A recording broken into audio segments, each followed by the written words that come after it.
ऐक, संकेत मागतोस ना आमच्याकडून? रोज नाही, पण कधी कधी मनातून विचारतोस, माझी वेळ येईल ना? मी योग्य वाटेवर आहे की नाही? मग पुन्हा शांत होतोस, कारण तुला वाट पाहायची सवय झालीये. तू खूप वेळ वाट पाहिली आहेस उत्तरांची, बदलाची आणि थोड्या दिलास्याची. लोक म्हणतात धीर ठेव, पण धीर ठेवणं किती अवघड असतं हे फक्त वाट पाहणाऱ्यालाच कळतं. तू अनेक वेळा निराश झालास, मनातून कोसळलास, पण तरीही कोणालाही दोष दिला नाहीस. हे सगळ्यांना जमत नाही.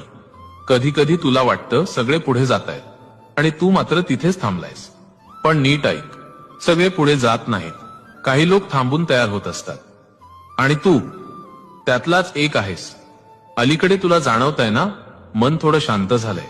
राग पटकन येत नाही, सगळ्यावर लगेच प्रतिक्रिया देत नाहीस. हा पहिला संकेत आहे. तू बदलतोयस. काही गोष्टी ज्या आधी खूप महत्वाच्या